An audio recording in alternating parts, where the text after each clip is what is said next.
నేను వెయిట్ లాస్‌లో ఉన్నాను గదండీ! అందుకే సొరకాయను, ఎగ్ ఏసి కర్రీ చేసుకుంటున్నాను. నేను కోకోనట్ ఆయిల్‌తోనే చేసుకుంటాను. నేను వెయిట్ లాస్‌లో వెయిట్ తగ్గడానికి కదా! కోకోనట్ ఆయిల్ బాగా పనిచేస్తది. నేను అది కూడా ఇంట్లోనే తయారు చేసుకున్నాను. దానితోనే నేను వంటలు చేసుకుంటాను. టేస్ట్ బానే ఉంటది. కానీ వెయిట్ లాస్‌కి బాగా ఉపయోగపడిద్ది. అందువల్ల అదే కోకోనట్ ఆయిల్ వాడతాను. సొరకాయ ముక్కలు చక్కగా ఏగిపోయిన తర్వాత కొంచెం అల్లం వెల్లిపాయ పేస్ట్ ఏసుకొని ఎగ్స్ ఏసుకొని చేసుకుంటున్నాను. వెయిట్‌కి బాగా తగ్గటానికి సపోర్ట్ చేసిద్ది.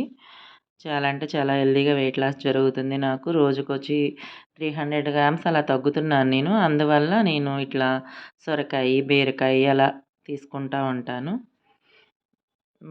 బ్రౌన్ రైస్ వండుకున్నాను ఆల్రెడీ. బ్రౌన్ రైస్‌తో తీసుకుంటాను.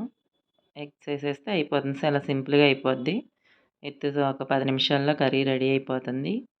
ఈ రైసే కొలత పెట్టుకొని తీసుకుంటా. ఆ గిన్నెలో రైస్ వరకే తీసుకుంటాను.